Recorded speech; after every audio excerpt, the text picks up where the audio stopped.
Chapter का नाम है जी रिकंसिलिएशन। 11th क्लास में चैप्टर किया था हमने बीआरएस, बैंक रिकंसिलिएशन स्टेटमेंट। इसमें ध्यान देखिए क्या होता था, एक कैश बुक है और एक पासबुक है, इसका इन दोनों का बैलेंस इन जनरल टैली होना चाहिए, क्योंकि जैसे हम किसी को चेक इशू करते हैं तो अपने कैश बुक से हम घटा देते हैं, वो चेक सामने वाला बैंक में लेकर के जाएगा, बैंक में से पैसा घटा लेगा। इन जनरल मैच करना चाहिए, but by chance he match नहीं कर रहा, डिफरेंस आ रहा, तो डिफरेंस के बहुत सारे रीजंस हो सकते हैं। एक पेज पे हम वो सारे रीजंस लिखते हैं, ठीक। अब देखो होता क्या है, जैसे मान लो मेरे कैश बुक का बैलेंस 10 लाख है और पासबुक का 9 लाख, तो फर्क 1 लाख का। मैं क्या करूंगा, मैं गलतियां ढूंढनी शुरू करूंगा। जैसे मुझे गलती मिल गई मान लो 40,000 रुपए की, मैंने 40 यहां से घटा ली, फिर मैं चेक कर लेता हूँ कि मेरा बैलेंस कितना आ रहा है, यहाँ पे 960 आ रहा है, यहाँ पे 9 लाख आ रहा है, अभी भी फर्क है 60,000 रुपए का। फिर मैं मिस्टेक ढूंढने लग गया, मिस्टेक मिल गई ऐसी कि यहाँ 10,000 प्लस हो रहा है, तो अभी ये हो गया 970 और ये 9 लाख, अभी 70,000। ऐसे मैं डिफरेंस ढूंढता रहूंगा। जैसे ही ये 9 लाख बन जाएगा, मैं डिफरेंस ढूंढना स्टॉप कर दूंगा, ठीक है। इसलिए हम क्या करते हैं, जब क्वेश्चन स्टार्ट करते हैं तो स्टार्टिंग पॉइंट कुछ एक बैलेंस लेकर के चलते हैं, और प्लस माइनस करने के बाद ये आंसर आना चाहिए हमारा, या फिर ये वाला बैलेंस लेकर के चलते हैं और हमारा आंसर ये आना चाहिए। इसलिए हम प्लस माइनस करते रहते हैं अप टू जब तक टाइम नहीं होता तब तक हम एरर ढूंढते रहेंगे। अब इस चैप्टर में क्या है, ध्यान से देख लीजिए। इसमें कैश बुक पासबुक नहीं है, इसमें फाइनेंशियल अकाउंट और कॉस्ट अकाउंट है। देखिए जो फाइनेंशियल अकाउंटेंट है वो जो हमने अकाउंट्स में पढ़ा है अब तक, वो उस तरीके से प्रॉफिट लॉस कैलकुलेट करता है। जो कॉस्ट अकाउंटेंट है वो कॉस्टिंग के हिसाब से प्रॉफिट और लॉस कैलकुलेट करता है। तो दोनों के प्रॉफिट में डिफरेंस आ सकता है। मतलब कॉस्ट अकाउंटेंट के हिसाब से इस साल का प्रॉफिट है 10 लाख, फाइनेंशियल अकाउंटेंट के हिसाब से इस साल का प्रॉफिट है 9 लाख। तो ये डिफरेंस क्यों आ रहा है, ये डिफरेंस के रीजंस हमें पेज पर लिख करके देना। तो कंप्लीट रिकंसिलिएशन स्टेटमेंट है 37 पेज पे जी पहला क्वेश्चन पढ़ रहे हैं। 37 पेज पे पहला क्वेश्चन पढ़ रहे हैं। लिखा है messrs Ashish traders maintains separate cost books which disclosed profit of 60,228। ये कॉस्ट अकाउंट्स के हिसाब से प्रॉफिट दिया हुआ। The net profit disclosed by the financial accounts amounted to this. ये फाइनेंशियल अकाउंटेंट के हिसाब से इतना प्रॉफिट, तो फर्क आ रहा है दोनों में, लगभग 20,000 रुपए के आसपास का फर्क है। Upon inquiry it is found that, ये 1 से लेके 5 तक, ये 5 हमें दिक्कतें मिली जिसकी वजह से डिफरेंस हो सकता है। मैं पढ़ रहा हूं last line, prepare a reconciliation statement explaining the difference between the profits revealed by cost and financial account. तो बीआरएस ही मान लीजिए, बस बीआरएस का नाम रिकंसिलिएशन स्टेटमेंट है। हेडिंग डालेंगे रिकंसिलिएशन स्टेटमेंट।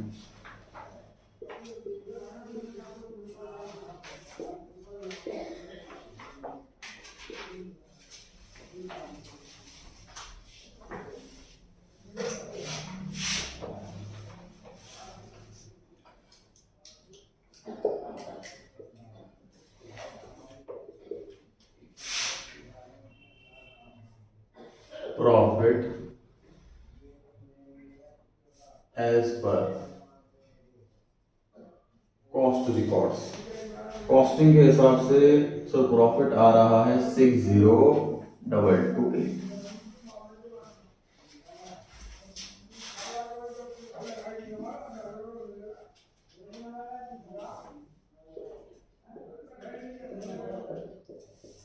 इसके बाद हम ये 5 पॉइंट पढ़ेंगे, 6 पॉइंट सॉरी, और उसके बाद हमारा आंसर भी हमें पता है कि हमारा आंसर क्या आएगा।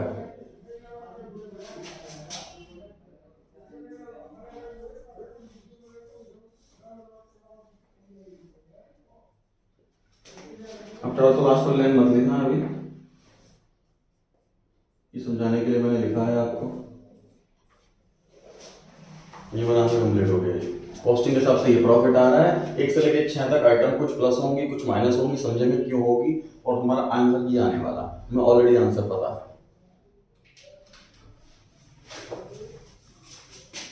यहाँ पे रफ वर्क चल रहा है जी मेरा।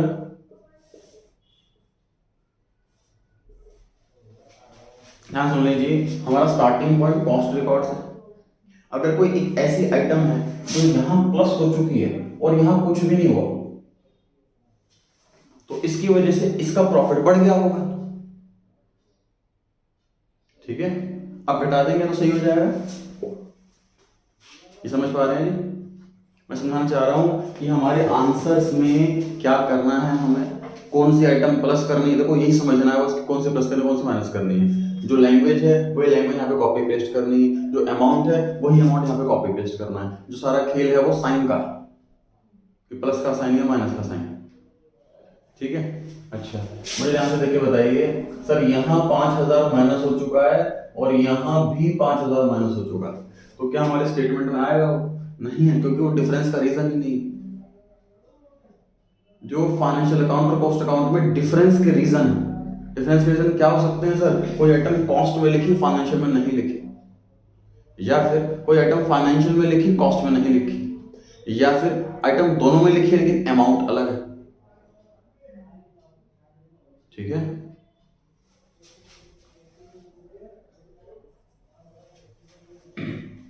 कोई एक्सपेंस इसमें लिखा हुआ है 4000 का, इसमें लिखा हुआ है 5000 का, बताइए अब 1000 रुपए क्या करोगे आप? स्टार्टिंग पॉइंट कॉस्ट है, अब प्लस करना है कि माइनस करना है सोचो। ये तो क्लियर है कि 1000 रुपए आएगा, क्योंकि सर 4000 दोनों में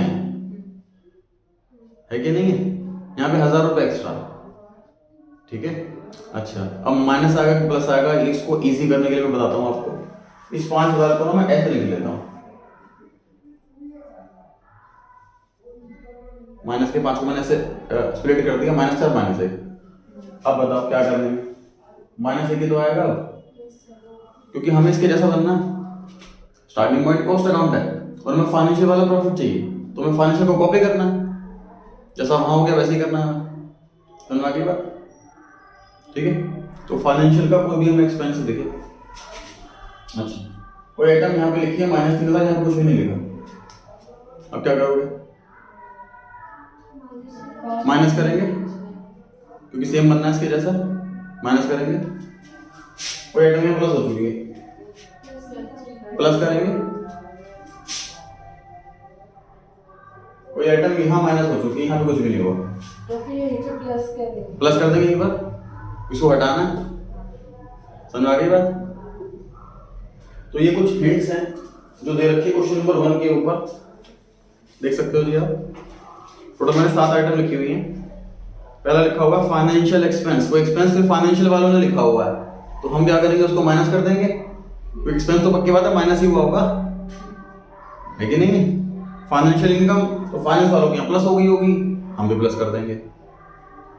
ये ओवर अंडर सीखेंगे, सबसे लास्ट वाले में आ जाओ। कॉस्टिंग एक्सपेंस, कॉस्ट वालों से माइनस हो चुका होगा, अब प्लस कर देंगे, रिवर्स कर देंगे, सही है। चलिए जी, पॉइंट नंबर 1 पर आ रहे हैं जी क्वेश्चन में हम। Company made a provision for bad dates. तो पर्टिकुलर्स के कॉलम में तो आपको क्या करना है सर, क्वेश्चन कॉपी पेस्ट करना है। पर्टिकुलर्स के कॉलम में क्या करना है, क्वेश्चन ही कॉपी पेस्ट करना, शॉर्ट में। अमाउंट पता है, बताइए प्लस करें कि माइनस करें, बताइए जी, प्लस करें कि माइनस करें? माइनस। सर रीजन क्या है उसका? देखिए हमने अकाउंट्स में सीखा है प्रोविजन फॉर बैड डेट्स, है ना, एक्सपेंस होता है, इसकी एंट्री होती है P&L account debit to provision. P&L account के डेबिट साइड में आता है, प्रॉफिट घटा देता है, लेकिन कॉस्ट अकाउंटिंग में प्रोविजन कहीं नहीं आता, क्योंकि गुड से लिंक नहीं है ना, गुड से लिंक नहीं है इसका, इसलिए लिखते ही नहीं कॉस्टिंग में इसको, ठीक है। क्लियर हो गई बात। तो हमने ब्रैकेट से इंडिकेट कर दिया माइनस। आप यहाँ पर ऐड या लेस का साइन लिख सकते हो, यहाँ पर ऐड लिख दिया, लेस लिख दिया, ऐसे भी कर सकते हो, या फिर साइन इंडिकेट करता। चलिए ओवरहेड चार्ज, अच्छा पॉइंट नंबर 3 पे आते हैं, चलिए पहले डायरेक्टर्स वर्क पेड फी 1500, थर्ड पॉइंट में लिख रहा हूं मैं, डायरेक्टर्स फी 1500। बताइए क्या लगता है, प्लस के माइनस?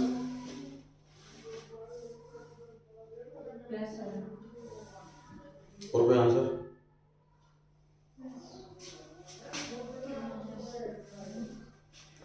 प्लस का रीजन बताइए, प्लस क्यों बोला? डायरेक्टर की फीस ये एक्सपेंस होता है कंपनी में, प्रॉफिट माइनस से माइनस हो गया होगा। कॉस्टिंग में क्यों लिखेंगे डायरेक्टर्स फीस? क्या लिंक है इसका? गुड्स, ठीक है। तो कॉस्टिंग में से माइनस हो गया, सॉरी फाइनेंशियल में से माइनस हो चुका होगा, अब कॉस्टिंग में भी माइनस कर देंगे तो सही है, ठीक है। आगे फिफ्थ पॉइंट पर आते हैं, इसके बाद फिफ्थ पॉइंट पर, company received interest on bank deposit.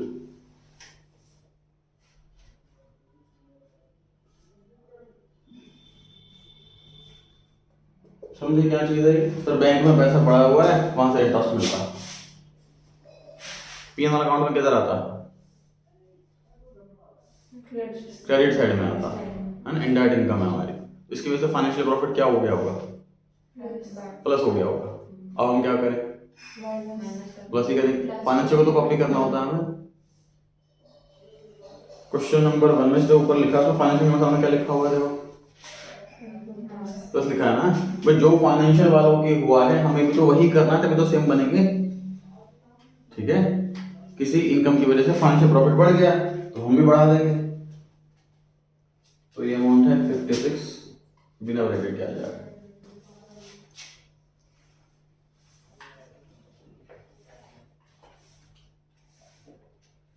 Income tax, बताइए क्या करना चाहिए? माइनस, क्योंकि सर इसकी वजह से प्रॉफिट घट गया होगा फाइनेंशियल वाला, तो कॉस्ट वाला भी घटा देंगे।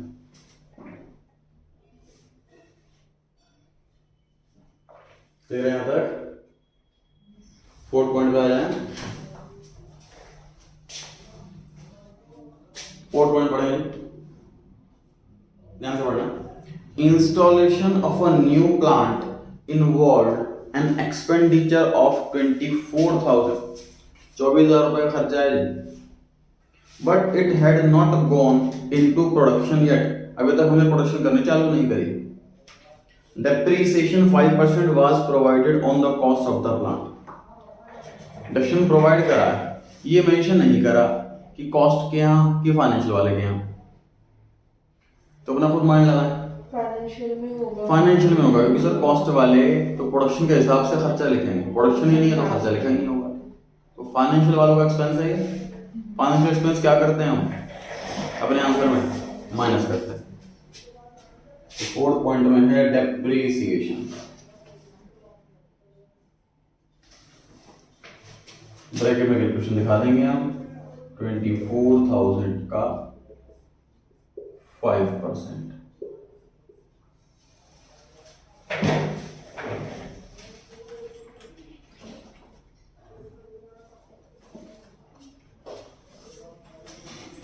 ठीक है। पॉइंट नंबर 2, पॉइंट नंबर 2 हर क्वेश्चन के अंदर आएगा, बड़ा ध्यान से पढ़ना। Overhead charge in the production to production in cost books 15,000, cost books में 15,000 की चार्ज कर ली हमने, whereas actual overhead expenses amounted to 13,000, तो हमने चार्ज कर ली 15,000 समथिंग, 15,000 एग्जैक्ट है, और एक्चुअल 13 समथिंग। तो ये बताइए ओवर एब्जॉर्ब्ड है कि अंडर एब्जॉर्ब्ड? कॉस्टिंग के पॉइंट ऑफ व्यू से देखते हैं, कॉस्टिंग में क्या है, ओवर है कि अंडर है? ओवर है, उसमें ज्यादा लिखा हुआ है ना, ज्यादा लिखा हुआ है ना कॉस्टिंग में, ओवर एब्जॉर्ब्ड, ओवर है, कितना आया माइनस करके? 1136। अच्छा जी, सोच के देखिए सर, कॉस्टिंग वालों ने एक्सपेंस माना 15,000 और फाइनेंशियल वालों ने एक्सपेंस माना है 13,864, क्योंकि फाइनेंशियल वाले तो एक्चुअली आपसे लिखेंगे। डिफरेंस क्यों आ रहा है यहाँ से देखो, कॉस्टिंग वाला साल की शुरुआत में एक्सपेंस लिख लेगा, क्योंकि उसको एस्टिमेट करना पड़ता है पहले से ही एडवांस में कि हम ये सामान बनाएंगे तो इतना खर्चा होगा, ये कॉस्ट आएगी, तो ये प्रॉफिट मार्जिन रखना। फाइनेंशियल जो अकाउंट्स होती है वो पास्ट होती है, ट्रांजैक्शन होने के बाद बताया जाता है हमें कि रेंट इतना पे करा लिख लो, सिक्योरिटी गार्ड को इतनी सैलरी दी है लिख लो, इलेक्ट्रिसिटी बिल इतना गया लिख लो, तो ये हमेशा एक्यूरेट होगी, क्योंकि पास्ट में रिकॉर्ड होगी तो एक्यूरेट होगी, पहले रिकॉर्ड होगी तो एस्टिमेशन पर होगी, तो एग्जैक्ट नहीं हो सकती। ये एक्चुअल है फिलहाल पोजीशन। तो इसको मैं देखो आसानी से समझने के लिए ऐसे लिख देता हूँ, 15,000 को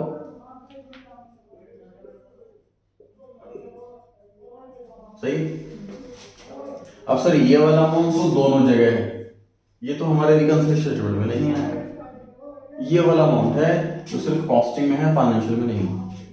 तो कॉस्टिंग का एक्सपेंस है, इसकी वजह से प्रॉफिट घट गया होगा ऑलरेडी, अब प्लस कर देंगे तो ठीक हो जाएगा। सिंपल सी बात, देखो हमें इसका साइन तो हटाना है भाई, मुझे कॉस्टिंग से फाइनेंशियल बनना, ठीक है भाई, मुझे सपोज कोई और पर्सन बनना है, तो जैसा वो है मैं वैसी वैसी चीजें करूंगा, समझ में आ रही है बात। और कोई चीज मेरे अंदर है उसके अंदर नहीं है, तो वो चीज मैं हटाऊंगा ना अपने अंदर से, समझ रहे हो। तो मेरे कॉस्टिंग में से ये ऑलरेडी माइनस हो चुका है, तो मैं इसको प्लस करूंगा तब तो एलिमिनेट होगा ये, समझ रहे हो। सिंपल सी बात, सोचो इस तरीके माइनस का है, मुझे इसको हटाना है, तो इसको मैं प्लस कर दूंगा तो अपने आप हट नहीं जाएगा, ये है कि नहीं है। तो याद कर सकते हैं जिसमें लिखा हुआ थर्ड नंबर पे ओवर एब्जॉर्ब ओवरहेड प्लस होता है, ठीक है ना। ये 7 लाइनों में आपको पूरी समरी दे रखी है, समझा दिया पहले क्वेश्चन में एक ट्रांजैक्शन, और उसके बाद हर एक ट्रांजैक्शन में ना माइंड लास्ट एग्जाम में कि हाँ ये ओवर हुआ होगा, ये अंडर हुआ होगा, एक बार समझ लिया अच्छे से, उसके बाद याद करके चले जाए कि यहाँ पे ओवर वाला प्लस होता है, ये वाला माइनस होता है। क्लियर हो गई बात, चेक करो आंसर ठीक आ रहा है।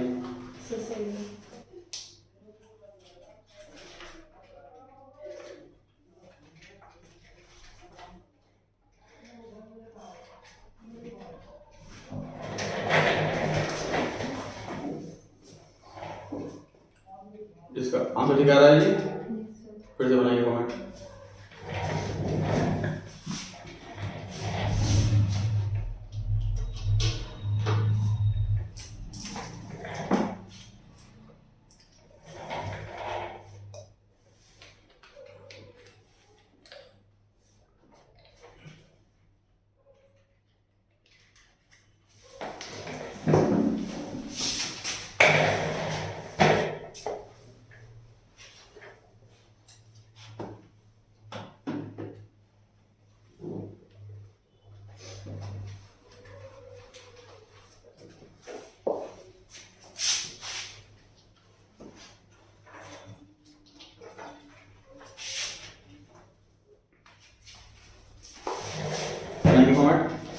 रेडी है कमेंट। क्वेश्चन नंबर 2 पे आ गए हम। इसमें लिखा है from the following figures prepare reconciliation statement. Profit दिया होगा कॉस्ट रिकॉर्ड्स का 50,000। सर फाइनेंशियल का प्रॉफिट नहीं दे रखा, तो आंसर आ जाए। क्वेश्चन मार्क लगा हुआ फाइनेंशियल प्रॉफिट में, तो आंसर आ जाएगा। चलिए पहली आइटम है मार्केटिंग ओवरहेड्स। कॉस्टिंग में कितना है 8,000, फाइनेंशियल में कितना है 8,000, तुम्हारे आंसर में कितना आएगा आएगा ही। ये सर रीजन ही नहीं है डिफरेंस का, तो रिकंसिलिएशन में आएगा ही। Provision for bad debts financial में है, कॉस्ट में नहीं। अब देखो पता है क्वेश्चन ज्यादा इजी हो गया पिछले क्वेश्चन के मुकाबले। पिछले क्वेश्चन तो लिखा था प्रोविजन फॉर बैड डेट्स, बस फुल स्टॉप। अभी खुद ही माइंड लगाना है कि हाँ ये फाइनेंशियल में आया होगा, कॉस्ट में नहीं आया होगा। अब इसमें क्लियर कट मेंशन है सर फाइनेंशियल में आया होगा, तो लिख लेते हैं sir provision for bad dates 5,000। Financial expense क्या होता है, प्लस या माइनस? माइनस होता है।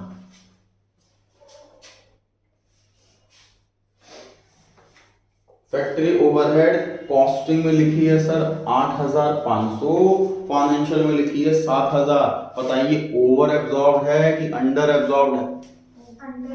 ओवर है। कॉस्टिंग के पॉइंट ऑफ व्यू से देखते हैं, कॉस्टिंग में ज्यादा तो ओवर।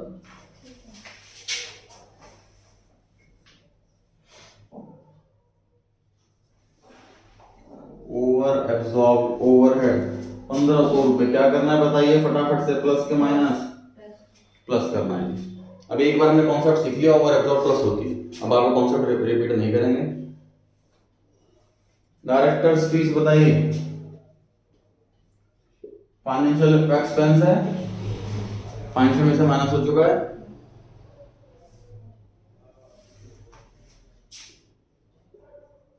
इनकम टैक्स पेड बताइए, माइनस हो चुका, फाइनेंशियल में से माइनस होगा।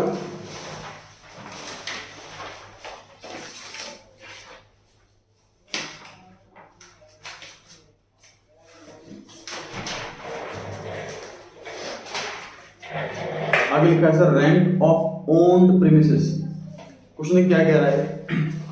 ये कॉस्टिंग में लिखा है, फाइनेंशियल में नहीं लिखा। डिस्कस की थी हमने अपॉर्चुनिटी कॉस्ट, ये वही तो है। खुद की जगह का रेंट, प्रोप्राइटर की जगह खुद की है, वो रेंट पे नहीं करता, इसलिए rent account debit to cash entry नहीं होती, इसलिए फाइनेंशियल में नहीं लिखा हुआ। लेकिन कॉस्टिंग वाले क्या लगा रहे हैं कि भैया अपॉर्चुनिटी कॉस्ट भी तो है इसकी, अगर हम बिजनेस नहीं करते यहाँ पर तो रेंट पर देते, वो भी तो पैसा मिलता, उसका नुकसान हो रहा, तो वो भी कॉस्टिंग का पार्ट है, वो भी कस्टमर से चार्ज करेंगे। तो ये कॉस्टिंग एक्सपेंस है, कॉस्ट में से माइनस हो चुका होगा। अब क्या करेंगे? प्लस कर देंगे तो इक्वल आ जाएगा। तो क्वेश्चन नंबर 1 के ऊपर देख सकते हो आप, कॉस्टिंग एक्सपेंस लिखा हुआ सबसे लास्ट में, प्लस कर दें। क्वेश्चन 1 के ऊपर जो 7 आइटम लिखी हैं, इसमें 7th आइटम है कॉस्टिंग एक्सपेंसेस, तो प्लस कर, क्योंकि माइनस हो चुका ऑलरेडी, रिवर्स करना।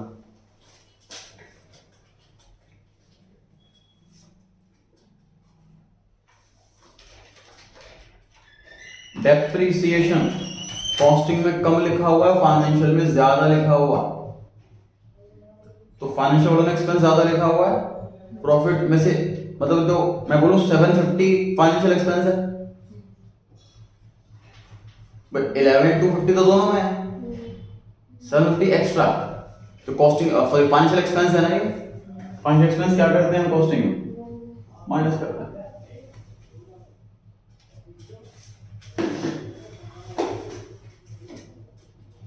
Share transfer fees credit, credit में इनकम आती है जी, फाइनेंशियल इनकम। फाइनेंशियल इनकम क्या करेंगे बताइए हम? प्लस। सर फाइनेंस में प्रॉफिट बढ़ गया होगा, इनकम है ना, फाइनेंस अकाउंट में प्रॉफिट बढ़ गया होगा, कॉस्ट में बढ़ा देंगे। और फिर से चेक कर सकते हो, जो क्वेश्चन 1 के ऊपर आइटम दे रखी है उसमें सेकंड नंबर पर लिखा हुआ फाइनेंशियल इनकम, प्लस करना।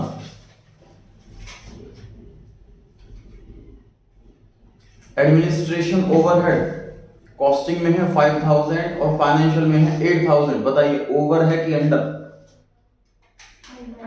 Under absorb. ओवर एब्जॉर्ब क्या करते थे हम? प्लस करते थे। अंडर एब्जॉर्ब क्या करेंगे?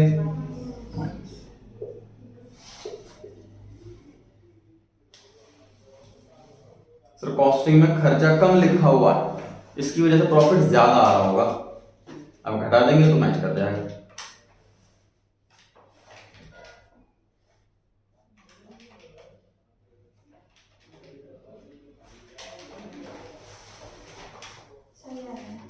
सही आ रहा है?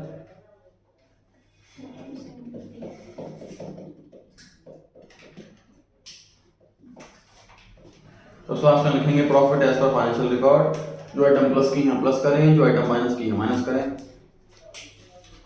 इस क्वेश्चन के अंदर ही प्रॉफिट नहीं दिया हुआ था, तो हमारा जो फाइनल आंसर आएगा वो मेन आंसर होगा।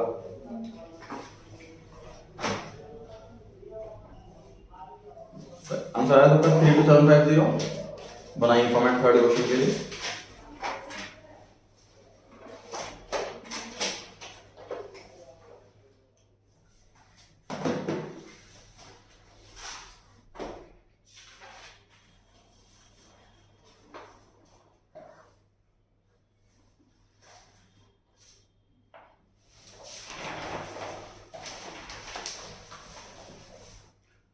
क्वेश्चन नंबर 3 में लिखा है from the following figures prepare a reconciliation statement profit as per costing record 5000 लिख दीजिए।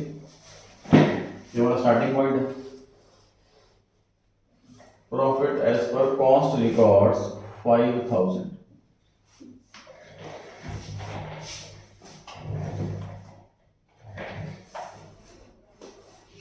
Factory overheads under recovered in costing. Question में सर साफ साफ शब्द लिख दिए अंडर रिकवर्ड। तो आपको पहले से पता है सर ओवर प्लस करते हैं अंडर माइनस करते हैं। कर दीजिए -3000।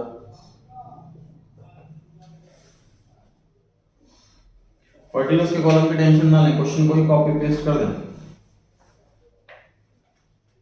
आगे लिखा selling and administration overhead over recovered. Question साफ साफ कह रहा है सर ओवर रिकवर्ड। हमें अच्छे से याद है कि ओवर वाला प्लस होता है अंडर वाला माइनस होता है।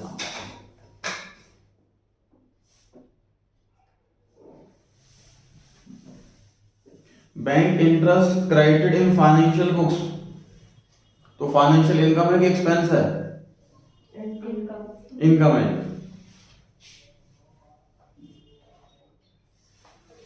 तो बताइए फाइनेंशियल इनकम क्या करते हैं? प्लस करते हैं सर। प्रॉफिट बढ़ गया होगा फाइनेंशियल वालों का, हम भी बढ़ा देंगे। Preliminary expenses return of in financial books. ये फाइनेंशियल इनकम है कि एक्सपेंस है? एक्सपेंस। क्या करते हैं फाइनेंशियल एक्सपेंस के साथ? Minus.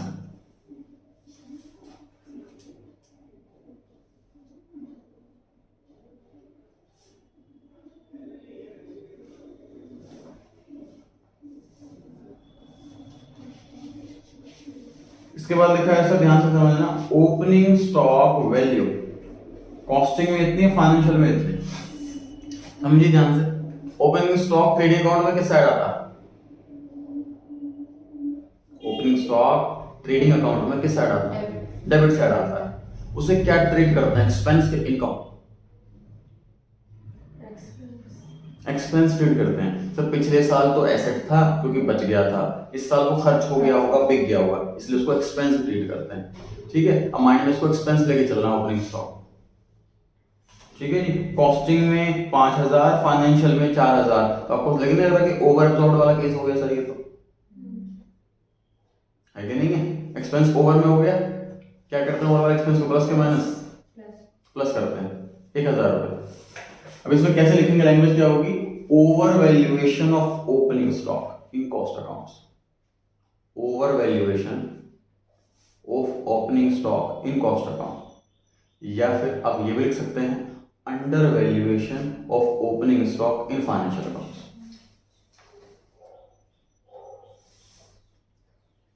Closing stock trading account में किस साइड लिखते थे आप? Credit side. क्या ट्रीट करते हो? इनकम की एक्सपेंस। इनकम कैसे होता था? साइड साइड होता। देखिए उसे इनकम क्यों ट्रीट करते हैं? जो बचा है वो इनकम। इन देखो क्लोजिंग स्टॉक क्या होता है? वो परचेज में पक्का जुड़ा हुआ होगा। जो क्लोजिंग स्टॉक परचेज का वो हिस्सा है जो इस साल खर्च नहीं हुआ। ठीक है, तो वो एक्सपेंस नहीं हुआ हमारा, इसलिए इसको इनकम ट्रीट करते हैं, इसलिए उसे दिखाते हैं ट्रेडिंग क्रेडिट। तो आप इसको इनकम लेके चलना आपको। Closing stock income sir costing में ज्यादा है, फाइनेंशियल में कम है, तो ये ओवर वाला केस हो गया। लेकिन एक्सपेंस में करते थे हम प्लस, तो इनकम में माइनस ही करेंगे।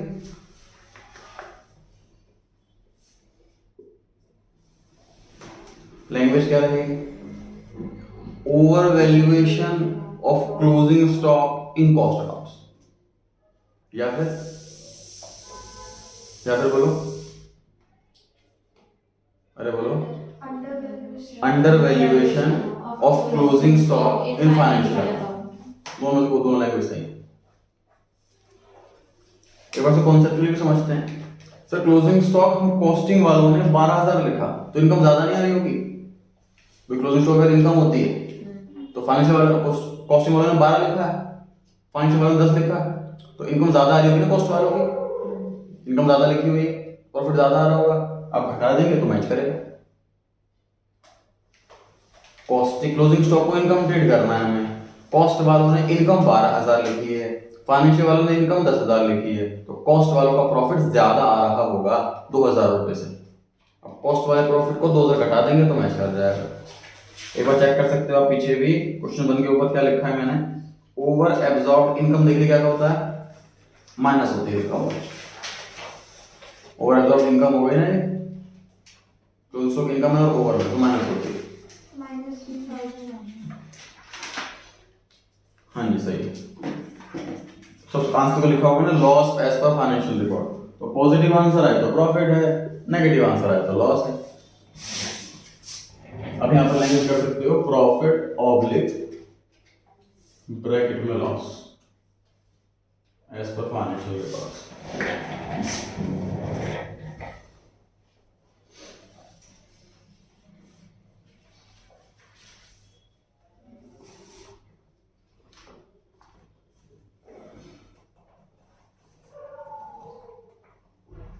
डाउट हो तो पूछ सकते हैं जी, कमेंट बनाइए नेक्स्ट क्वेश्चन के लिए।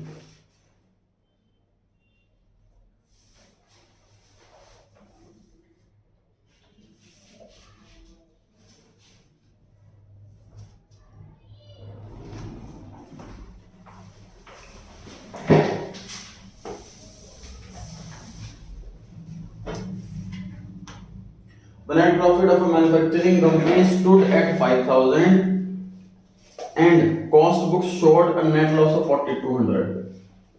तो स्टार्टिंग पॉइंट पे सर हमारे लॉस है, मानक का साइन लगा दिया, हमारा आंसर आने वाला है पॉजिटिव 5,000, क्योंकि फाइनेंशियल बुक्स का प्रॉफिट 5,000 है। सही, फाइनेंशियल बुक्स का प्रॉफिट 5,000 है तो हमारा मेन आंसर फाइनल आंसर 5,000 आने वाला है। कॉस्टिंग रिकॉर्ड्स में लॉस है 4,200 का, तो मैंने ब्रैकेट में लिख दिया 4,200, ये स्टार्टिंग पॉइंट। काम वैसे ही करना है जैसे करते थे। Income tax provided in financial books क्या करेंगे बताइए, minus. Sir financial expense minus होता है। अगर ये लाइन नहीं भी लिखी होती ना इन फाइनेंशियल बुक्स तो भी हम यही प्रिज्यूम करते सर इनकम टैक्स तो फाइनेंशियल में ही लिखा होगा, कॉस्टिंग में नहीं।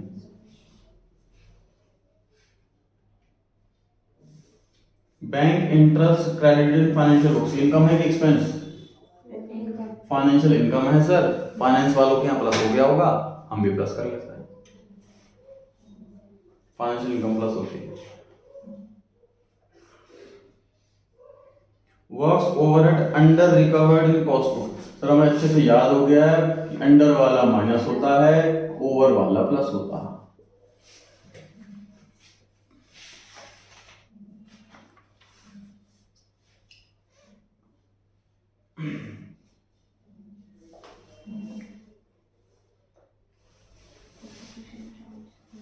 डेप्रिसिएशन एक्सपेंस होता है कि इनकम होता है, एक्सपेंस होता है। तो फाइनेंशियल वालों में 6,000, कॉस्ट वालों में 8,000, तो ओवर है कि अंडर है, ओवर क्या करते हैं प्लस के माइनस प्लस। लैंग्वेज के कभी मार्क्स नहीं कटने, आप ऐसा लिख सकते हो excess depreciation charge in cost account.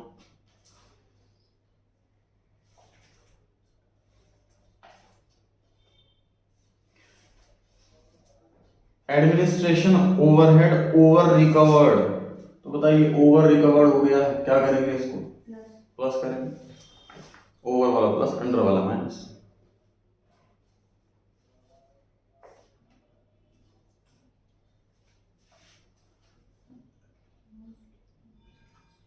Loss due to obsolescence, what is this obsolescence, what is the meaning of the word obsolescence, बिल्कुल परफेक्ट आंसर है जी, आउटडेटेड। ये हमने 11th क्लास में सीखा था depreciation chapter. Due to obsolescence भी machine की वैल्यू कम होती है।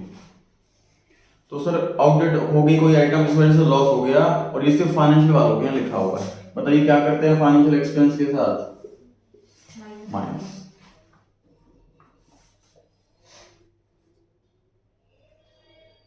Interest on investment not included in the cost accounts, मतलब फाइनेंशियल अकाउंट में है, ये एक्सपेंस है कि इनकम, क्या करते हैं फाइनेंशियल इनकम के साथ प्लस होता है।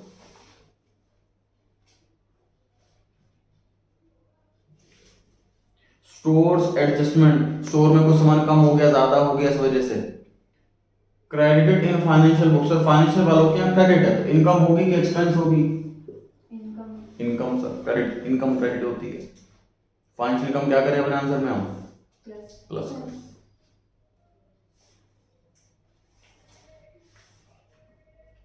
लिखा हुआ loss due to depreciation in stock values charge in financial book. क्या लग रहा है, फाइनेंशियल इनकम है कि एक्सपेंस? एक्सपेंस क्या करता है फाइनेंशियल एक्सपेंस? माइनस करता है।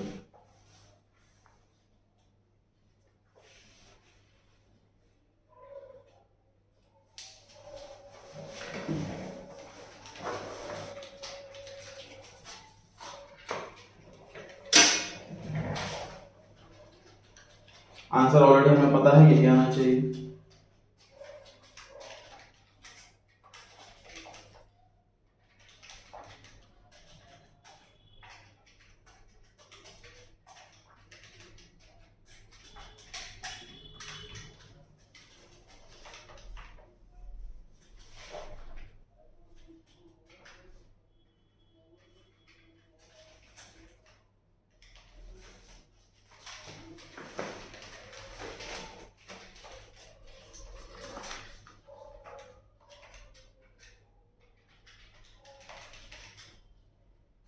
Sir 5,000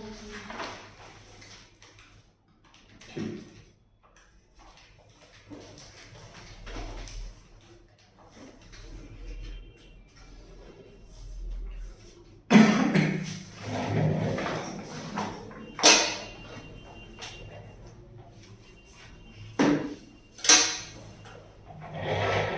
fourth and fifth homework है जी, 6 क्वेश्चन पर आ गया है, थोड़ा सा अलग है, समझेंगे ध्यान से।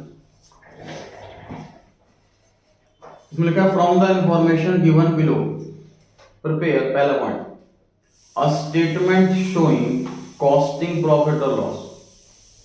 इसको अंडरलाइन करके आप कॉस्ट शीट लिख सकते हो। हमने कॉस्ट शीट सीखा हुआ चैप्टर्स में पिछले। स्टेटमेंट शोइंग कॉस्टिंग प्रॉफिट और लॉस, तो कॉस्टिंग प्रॉफिट और लॉस कॉस्ट शीट से कैलकुलेट होता है। तो बेसिकली फर्स्ट पार्ट में कॉस्ट शीट मांगी है, तो इस चैप्टर को करने के लिए आपको कॉस्ट शीट भी अच्छे से आना चाहिए। आगे लिखा है sir, another statement reconciling the costing profit with those shown by financial account. और हमें सर एक ट्रेडिंग पी&एल अकाउंट दे रखा, इसमें सेल है 3 लाख रुपए की, खर्चे दिए हुए हैं material, direct wages, indirect factory overhead expenses, office expense, selling and distribution expense, और नेट प्रॉफिट आ रहा है 7,500। 7,500 हमारे सेकंड पार्ट का आंसर है। क्वेश्चन में सेकंड पार्ट रिकंसिलिएशन है ना, तो रिकंसिलिएशन में आंसर क्या आता है, profit as per financial record. तो 7,500 हमारे सेकंड पार्ट का आंसर आएगा। नीचे एडिशनल इंफॉर्मेशन दे रखी है, तो रिकंसिलिएशन स्टेटमेंट से पहले हम बनाएंगे कॉस्ट शीट, बनाएंगे जी format cost sheet.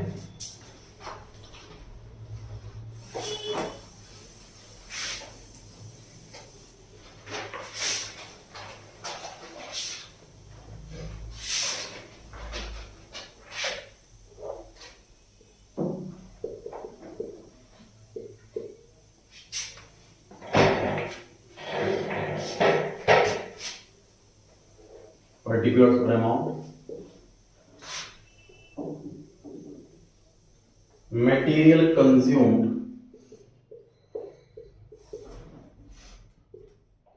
direct wages,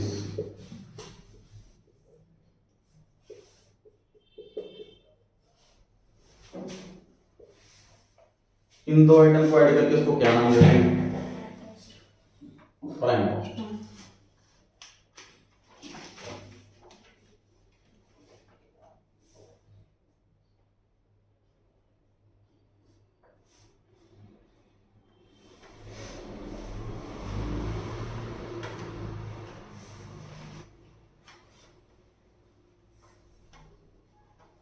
Ranjit लिख के भेजना। अब सर ट्रेडिंग अकाउंट के अंदर दिया हुआ है इनडायरेक्ट फैक्ट्री एक्सपेंसेस 45,000, सही है। नीचे पढ़े ट्रेडिंग अकाउंट के नीचे क्या लिखा हुआ है, लिखा हुआ है the normal output of the factory is 2,25,000 units. Normally कितना आउटपुट होता है हमारी फैक्ट्री के अंदर, जबकि ट्रेडिंग अकाउंट में कितनी यूनिट्स लिखी हुई हैं सेल्स के ब्रैकेट में, 1,50,000। इस साल मतलब 1.5 लाख यूनिट्स बिकी हैं, बनी कितनी होंगी, बताइए 225 बनी होंगी कि 1.5 लाख की बनी होगी, क्या लगता है?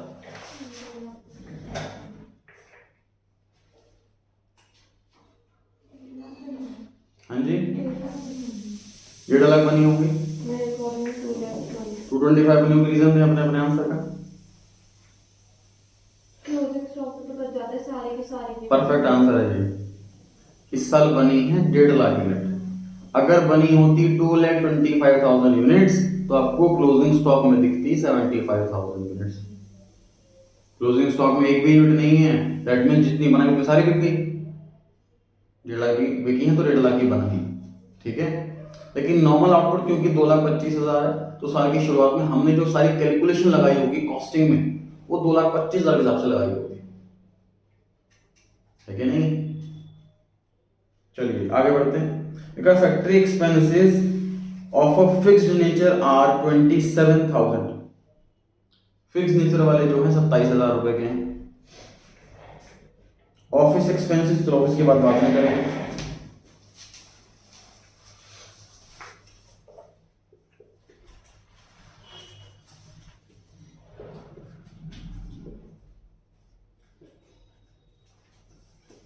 टोटल 45,000 है, 27,000 फिक्स, तो बताओ वेरिएबल कितना?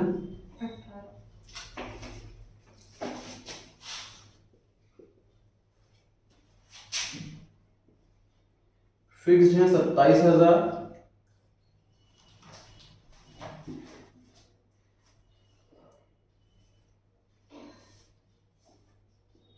$2,25,000 के हिसाब से 1.5 लाख यूनिट्स पर कितने?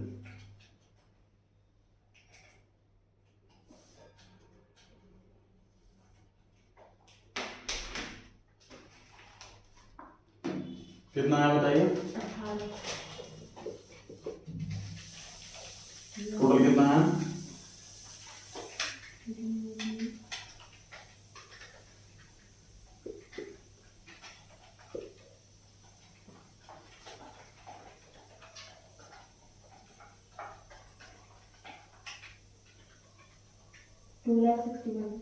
ठीक, तो वेरिएबल तो उतने ही रहेंगे, हम फिक्स जो है यूनिट्स के हिसाब से चार्ज करेंगे।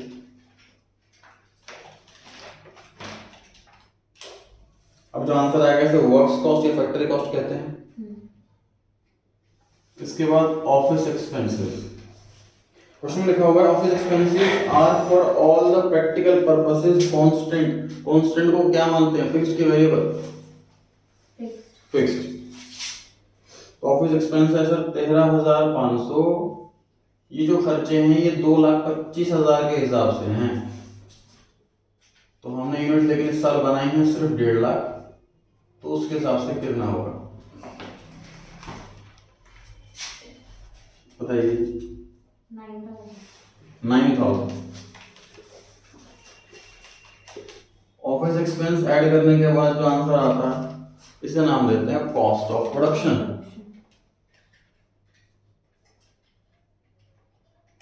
क्योंकि इस क्वेश्चन में ओपनिंग स्टॉक क्लोजिंग स्टॉक नहीं है तो इस आंसर को हम कॉस्ट ऑफ गुड्स सोल्ड नाम भी दे सकते हैं।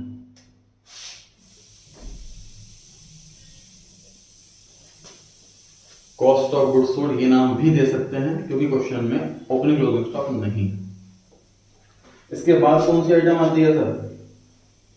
Selling and distribution expenses.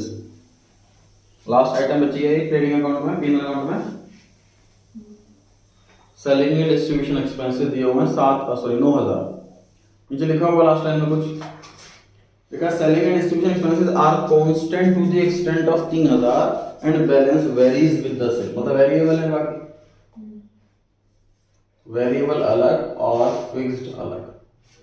Variable कितना है सर? वेरिएबल हुआ टोटल 9,000 है, जिसमें से 3,000 फिक्स्ड है, तो वेरिएबल हो गया 6,000। और फिक्स्ड वाले के साथ वही करना है जो बाकी फिक्स्ड वालों के साथ किया था।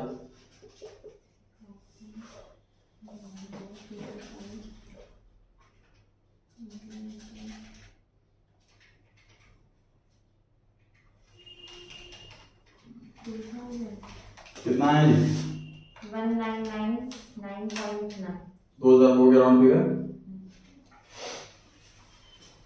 इसमें आपको एग्जैक्ट आंसर चाहिए, पता क्या करना चाहिए, आप मल्टीप्लाई पहले करें, डिवाइड बाद में करें, तो आपका एग्जैक्ट 2000 है।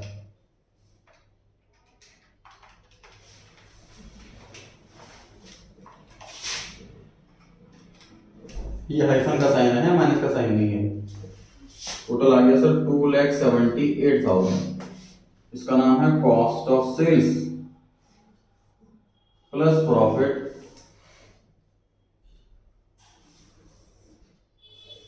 उसके बाद जो आंसर आएगा उसे नाम देंगे सेल्स। चलिए क्वेश्चन में तो बोला ही कि कितने परसेंट प्रॉफिट है, तो जानना क्यों है, सेल्स तो पता है। जब हमें सेल्स पता है ऑलरेडी तो प्रॉफिट कितना हो गया, प्रॉफिट हो गया 22,000, 22,000।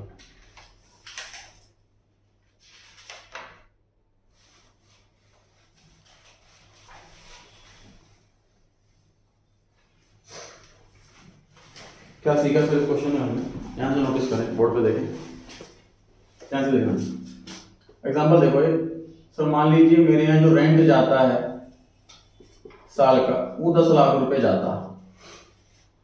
नॉर्मली मेरे यहाँ जो यूनिट्स बनती हैं वो 1 लाख बनती हैं, 1 लाख मार्कर बनते हैं मान लीजिए, तो 10 रुपए पर मार्कर में रेंट का खर्चा बुक कर लूंगा। समझ पा रहे हैं जी। ओवरहेड में रिकवरी रेट सीखा, रिकवरी रेट ये तो होता किस रेट से रिकवर करें, it can be based on machine hours, labour hours, direct material, labour cost और यूनिट्स। मैंने उसका देख लिया 10 रुपए पर यूनिट आता है, और जब भी मैं मार्केट की कॉस्ट निकालूंगा मैं मटेरियल लेबर के साथ साथ रेंट का खर्चा 10 रुपए और ऐड कर लूंगा इसके अंदर। अब बाई चांस इस साल बनी 1 लाख की जगह 80,000 यूनिट, तो अब मैं इसको महंगा नहीं कर दूंगा, या ज्यादा बन गई तो उसको सस्ता नहीं कर दूंगा। एक रेट निकाल लिया, उसी रेट से हम चार्ज करेंगे कस्टमर से, ठीक है। तो हमारा जो 27,000 रुपए है ये फिक्स खर्चा है, इतना रेंट जाता है, इतनी यूनिट्स नॉर्मली बनाते हैं, तो पर यूनिट का हमारा खर्चा आ गया, ये जो खर्चा आ गया ये हमारा खर्चा आ गया पर यूनिट का। जितनी यूनिट्स बनाएंगे हम इस रेट से चार्ज करेंगे। हमने बनाई है इस साल 1.5 लाख यूनिट्स, तो 1.5 लाख का खर्चा कितना, हम कॉस्टिंग के हिसाब से निकालते हैं। फाइनेंशियल वाला क्या करता है कि भैया रेंट पे करा है, rent account debit to cash account, तुरंत एंट्री पास करते हैं रेंट पे करने के बाद, उसको कोई रिकवरी रेट का कुछ कॉन्सेप्ट ही नहीं, वहाँ एक्चुअल खर्चा आता है, यहाँ पे आता है रिकवरी रेट के हिसाब से। मटेरियल में कोई रिकवरी रेट का चक्कर नहीं होता, ये तो एग्जैक्ट पे होता, लेबर में एग्जैक्ट पे होता, इसलिए ये दो आइटम फाइनेंशियल और कॉस्ट दोनों में सेम होती है। फर्क वहां आएगा जहां पर एस्टिमेशन आ जाएगा, और एस्टिमेशन केवल ओवरहेड में करना पड़ता क्योंकि वो फिक्स्ड नेचर का होता, कितनी यूनिट्स बनेंगी पहले से पता ही नहीं होता, एग्जैक्ट खर्चा कितना होगा पहले से पता ही नहीं होता, सही। अब सेकंड पार्ट स्टार्ट कर रहे हैं, रिकंसिलिएशन स्टेटमेंट बनाइए।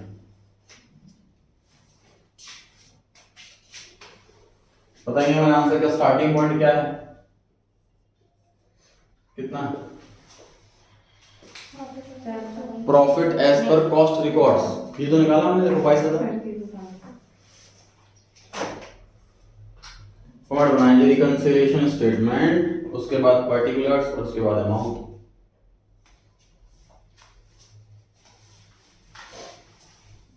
लिख लीजिए profit as per cost records, ये हम ऑलरेडी कैलकुलेट कर चुके हैं, 22,000, 22,000।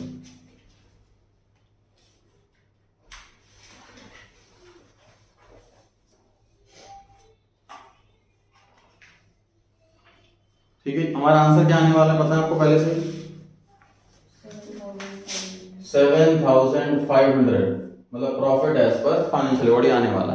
चलिए अब फटाफट से क्या करना है आपको, आपको कॉस्टिंग वाला आपके सामने है इधर, और फाइनेंशियल वाला आपके नोट्स के अंदर है, कंपेयर करना है कौन सा अमाउंट अलग है। मटेरियल चेक करो सेम है, और लेबर चेक करो सेम है, फैक्ट्री एक्सपेंस चेक करो सेम है कि डिफरेंट है, डिफरेंट है। फाइनेंशियल वालों के यहाँ कितना लिखा है 45,000, कॉस्टिंग वालों के यहाँ कितना लिखा है 36,000, है ना।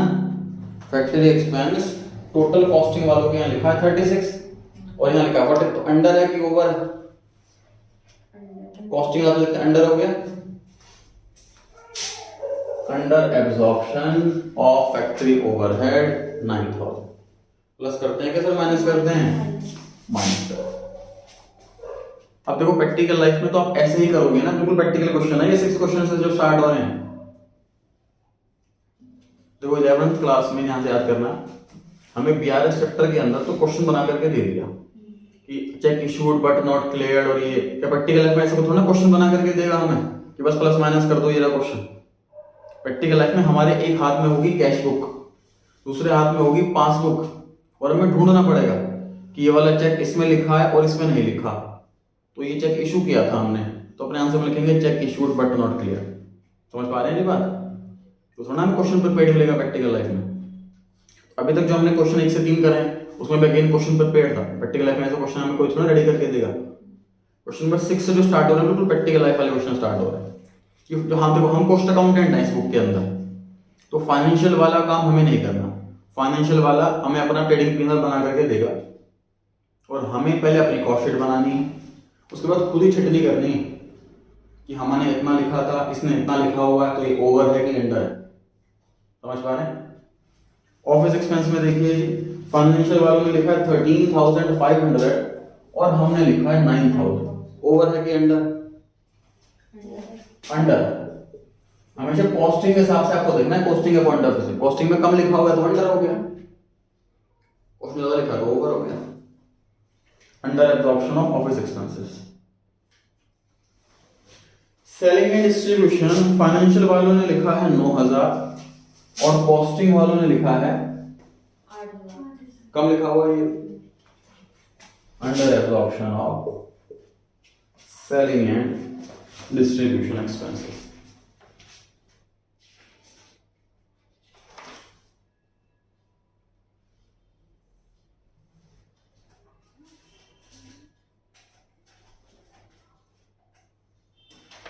चेक करो जो ठीक आ रहा है कि नहीं आ रहा है।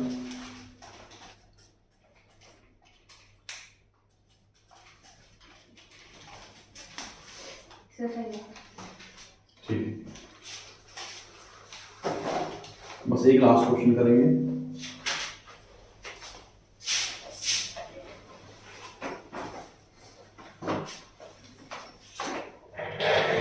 नाइन्थ क्वेश्चन,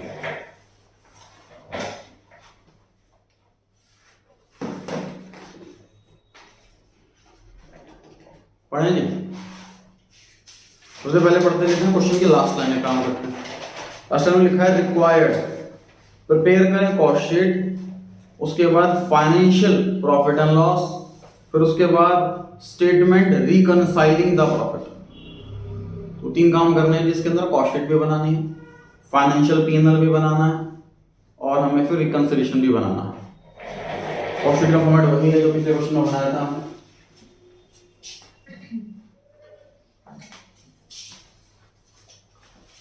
ये हमारे फर्स्ट पार्ट का आंसर रहेगा। सेकंड पार्ट में फाइनेंशियल पी&एल जो आप 11th से बनाते हुए आ रहे हैं, तो आपको इस पे डेबिट क्रेडिट पर्टिकुलर अमाउंट 2 बार।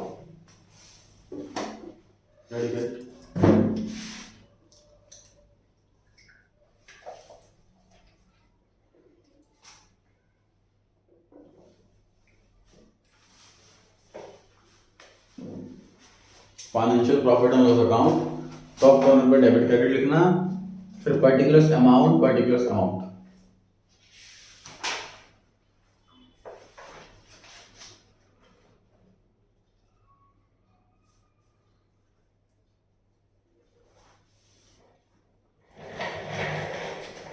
डन जी, पढ़ें।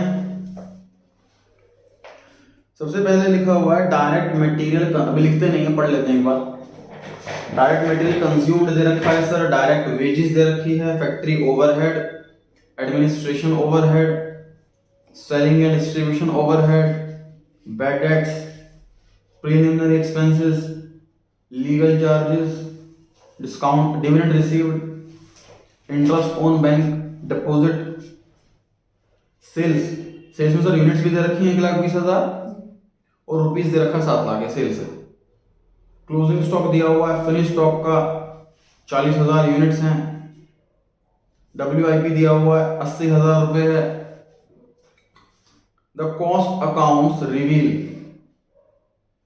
Direct material consumption 280। सर इस बार डायरेक्ट मटेरियल भी अलग अलग है। इसमें लिखा हुआ है कॉस्ट अकाउंट रिवील करता है कि डायरेक्ट मटेरियल 280, तो ये कॉस्टिंग वालों का, तो जो ऊपर वाला था वो फाइनेंशियल वालों का हो गया। नीचे लिखा है कि फैक्ट्री ओवरहेड जो है वो प्राइम कॉस्ट का 20% लेना। आसान हो गया हमारे लिए, तो प्राइम कॉस्ट निकल गई, 20% ले लिया, सीधा फैक्ट्री ओवरहेड निकल गई। आगे लिखा है एडमिनिस्ट्रेशन ओवरहेड जो है वो 3 रुपए पर यूनिट ले लेना प्रोडक्शन का। सेलिंग एंड डिस्ट्रीब्यूशन 4 रुपए per unit selling unit sold का। ठीक है, चलिए स्टार्ट करते हैं। जो पहले वाला डायरेक्ट मटेरियल कंज्यूम्ड था सर वो लिख लेते हैं फाइनेंशियल वालों के यहाँ। डायरेक्ट मटेरियल कंज्यूम 2 बाय लिखते हैं कि फाइनेंशियल वाले में, तो 2 डायरेक्ट मटेरियल कंज्यूम 2,50,000। और कॉस्टिंग वालों के यहाँ direct material consume 2,80,000। Direct wages financial वालों के यहाँ 1 लाख, और कॉस्टिंग वालों के यहाँ भी 1 लाख सेम आएगा। सर किसी की कोई इंफॉर्मेशन नहीं है तो वी हैव टू प्रेज्यूम कि दोनों जगह सेम। बताइए यहाँ तक कोई समस्या?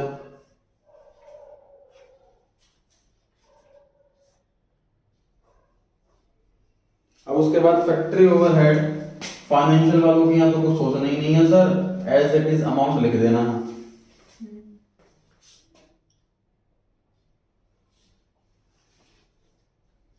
ठीक है, फैक्ट्री ओवरहेड जैसा नीचे लिखा हुआ था कि प्राइम कॉस्ट का 20% करना। फैक्ट्री ओवरहेड प्राइम कॉस्ट का 20% करना। कितना हुआ जी? 76,000। सर क्वेश्चन में क्लोजिंग WIP भी है, कहाँ लिखते हैं क्लोजिंग WIP? याद है कॉस्ट शीट वाले बच्चों? हाँ जी, याद कीजिए ओपनिंग क्लोजिंग स्टॉक 3 चीजों का होता है। रॉ मटेरियल का होता है, WIP का होता है और फिनिश गुड्स का होता है। 3 चीजों का होता है। रॉ मटेरियल का किधर आता है? सबसे स्टार्टिंग में, डायरेक्ट मटेरियल कंज्यूम्ड में। WIP का कहाँ आता है? फैक्ट्री ओवरहेड के पास। और तीसरा फिनिश गुड्स का कॉस्ट ऑफ प्रोडक्शन के बाद। ठीक है, अब बताएं जी फैक्ट्री कॉस्ट कितनी है?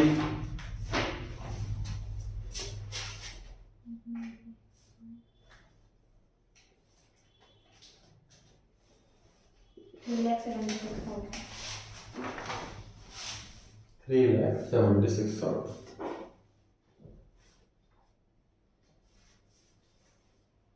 क्लियर है? यहाँ तक एडमिनिस्ट्रेशन ओवरहेड तो फाइनेंशियल वालों में तो डायरेक्टली लिख लेते हैं।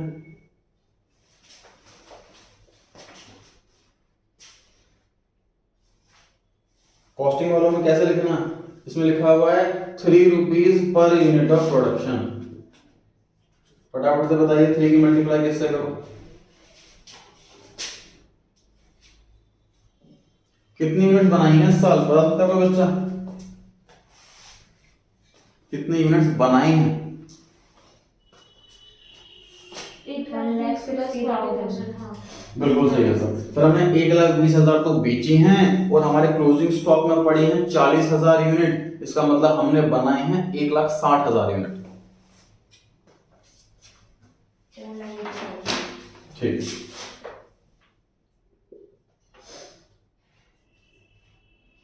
कितना आंसर आया है?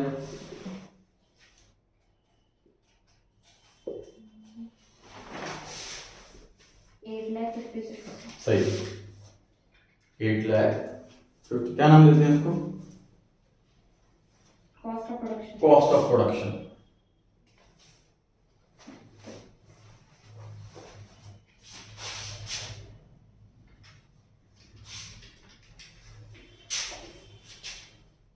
इसके बाद ओपनिंग फिनिश गुड्स ऐड होता है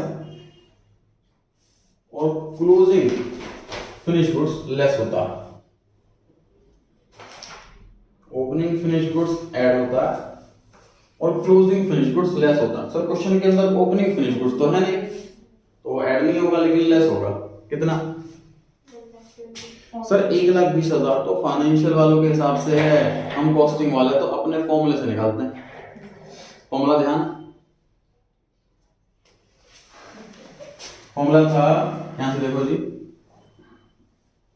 ये जो 8,56,000 रुपए कॉस्ट आई है, ये कॉस्ट आई है टोटल गुड्स जितनी बनाई है उसकी। अब मैं अगर उसको डिवाइड कर दूं इससे तो ये क्या मिल जाएगा मुझे? 1 मिनट की कॉस्ट मिल जाएगी। क्लोजिंग स्टॉक यूनिट्स, और मैं इसको यूनिट से मल्टीप्लाई कर दूंगा, अमाउंट निकल जाएगा। तो कैलकुलेशन बताएंगे फटाफट से। 8,56,000 तो पूरी कॉस्ट ऑफ प्रोडक्शन है, इसको मैं डिवाइड कर देता हूँ 160 से, जितनी यूनिट्स बनाई तो ये कॉस्ट आ गई पर यूनिट, और क्लोजिंग स्टॉक में है 40,000 यूनिट्स। हाँ जी, कितना?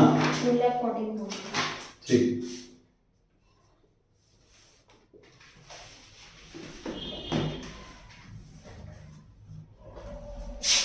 अब जो आंसर आएगा उसे क्या नाम देंगे?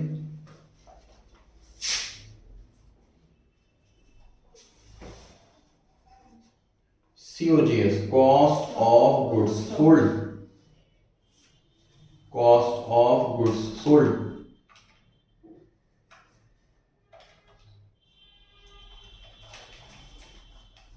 समझ पा रहे हैं यहां तक?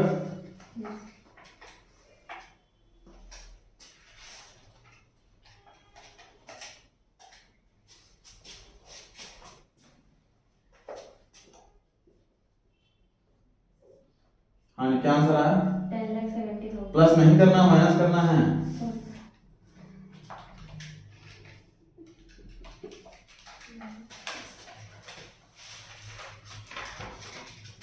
Closing stock is an income, hence reduces our cost. 6,42,000। बढ़े आगे। तो क्वेश्चन में नेक्स्ट आइटम दे रखी है सेलिंग एंड डिस्ट्रीब्यूशन ओवरहेड।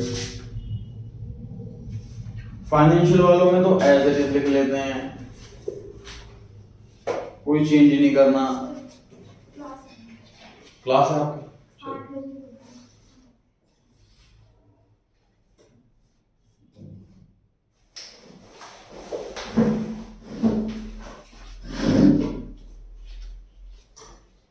देखिए जी, सेलिंग एंड डिस्ट्रीब्यूशन ओवरहेड,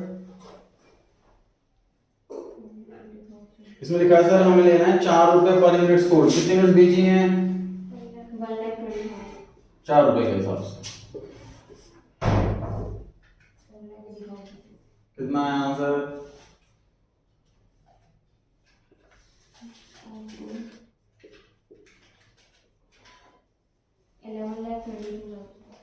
$32 आ रहा। इसको नाम देंगे कॉस्ट ऑफ सेल्स।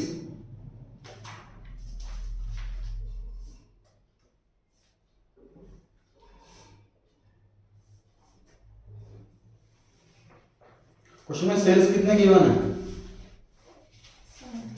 7 लाख रुपए। सर कॉस्ट ज्यादा है और सेल्स कम है, ये तो लॉस हो गया।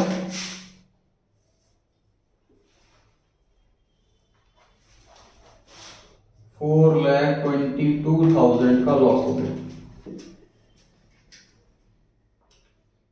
लॉस हो गया सर 4,22,000। ये हमारा फर्स्ट पार्ट कंप्लीट हुआ। इसके अंदर सिर्फ कॉस्ट शीट बनानी थी। किन किन चीजों का ध्यान रखा सर हमने? क्लोजिंग WIP की जगह ना भूल जाए कि वर्क कॉस्ट से पहले आएगा। क्लोजिंग फिनिश गुड्स क्वेश्चन में जो पका हुआ दे रखा वो ना ले, खुद पकाना फॉर्मूले से। और बाकी के ओवरहेड क्वेश्चन में हिंट दे रखी कि किस हिसाब से लेना। फाइनेंशियल वाले पर आ जाते हैं सर। सबसे पहले तो सर हमें सेल्स पता है, तो सेल्स लिख लो।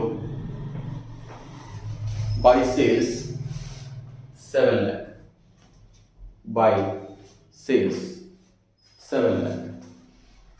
ठीक, हमें लिखिए बाई क्लोजिंग, मैं लिख रहा हूं बाई क्लोजिंग स्टॉक, उसके नीचे फिनिश गुड्स उसके नीचे WIP। फिनिश गुड्स है सर 1,20,000, WIP है 80,000 और आउटर कॉलम में 2 लाख। ये आपको यहाँ लिखना है ट्रेडिंग के क्रेडिट में, P&L के ट्रेडिंग P&L कंबाइंड है। कैसे लिखना है आपको? बाई क्लोजिंग स्टॉक, मेरे पास वहां जगह यहाँ लिख दी, बाई क्लोजिंग स्टॉक, उसके नीचे फिनिश गुड्स कितना, WIP इतना। रॉ मेटेरियल होता तो वो भी लिख देते। सही है। उसके बाद सर कौन सी आइटम दे रखी है? बैड डेट्स दे रखे हैं, एक्सपेंस होता है बैड डेट्स, लिख लीजिए। प्रीलिमिनरी एक्सपेंसेस दे रखे हैं, एक्सपेंस होता है, लिख लीजिए।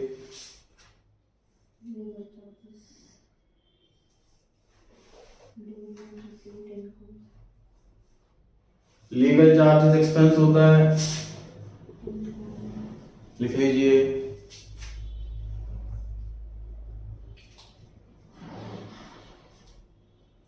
डिविडेंड रिसीव्ड इनकम होता है, लिख लीजिए। क्रेडिट साइड में डिविडेंड रिसीव्ड इनकम है, क्रेडिट साइड में आएगा। इंटरेस्ट एंड डिपॉजिट एक्सपेंस की इनकम, इनकम क्रेडिट साइड।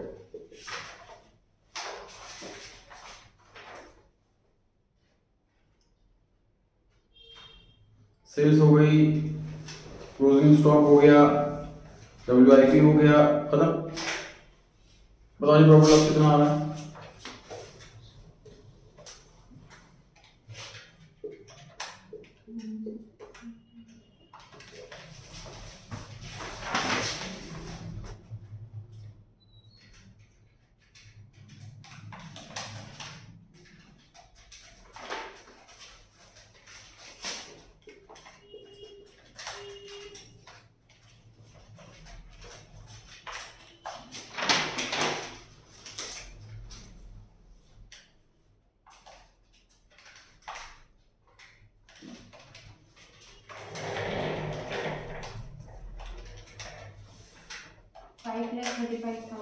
ठीक, डेबिट साइड बड़ी है और क्रेडिट साइड छोटी है, मतलब एक्सपेंसेस ज्यादा हैं और इनकम कम है, तो ये लॉस है। क्रेडिट साइड में लिखेंगे by net loss, credit side में लिखेंगे बाई नेट लॉस।